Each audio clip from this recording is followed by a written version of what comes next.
Guys, ഇതാണ് വളരെ dangerous ആയിട്ടുള്ള ചേറുമരം. ഈ മരത്തിന് ഞാൻ ഇപ്പൊ അന്വേഷിച്ചു വരാൻ ഒരു കാരണമുണ്ട്. ഇന്നലെ എന്റെ അച്ഛന്റെ കൈ ഈ മരം കാരണം കംപ്ലീറ്റ് പൊള്ളിയിട്ടുണ്ട്. അറിയാണ്ട് പോലും ഈ മരത്തിനെ തൊടുകയോ അതിന്റെ അടിയിൽ പോയി നിൽക്കുകയോ അതിന്റെ പഴം കഴിക്കുകയോ ഒന്നും ചെയ്യരുത്. ഇതിന്റെ ഇല തൊടുകയോ ഒന്നും ചെയ്യരുത്. വളരെ ഡേഞ്ചറസ് ആണ്.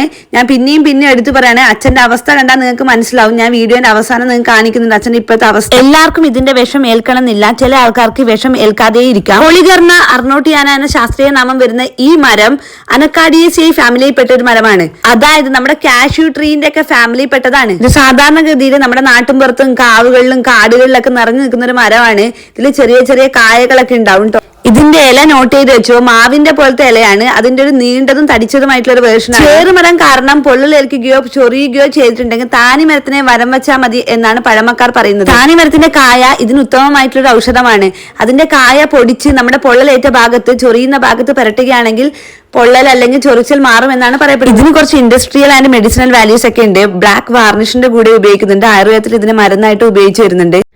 ഇതാണ് ഗൈസ് അച്ഛന്റെ കൈയുടെ അവസ്ഥ. നല്ല രീതിയിൽ കുരുക്കൾ വന്നിട്ടുണ്ട്. ആദ്യം ചെറിയ ചെറിയ കുരുക്കളായിരുന്നു. പിന്നെ ആ കുരുക്കൾ വലിപ്പം വെക്കാൻ തുടങ്ങി. നല്ല പെയിനോട് കൂടിയാണ് ഈ കുരുക്കൾ വരിക. പിന്നെ ഇത് പൊട്ടാൻ തുടങ്ങി. അന്നേരത്തെ നമ്മൾ ഹോസ്പിറ്റലിൽ പോയിട്ടുണ്ടായിരുന്നു. അവിടെ നിന്ന് ആന്റി ഹിസ്റ്റമിൻസും കോർട്ടിക്കോസ്റ്റീറോയിഡ്സ് ഒക്കെ കൊടുത്തിട്ടുണ്ട്.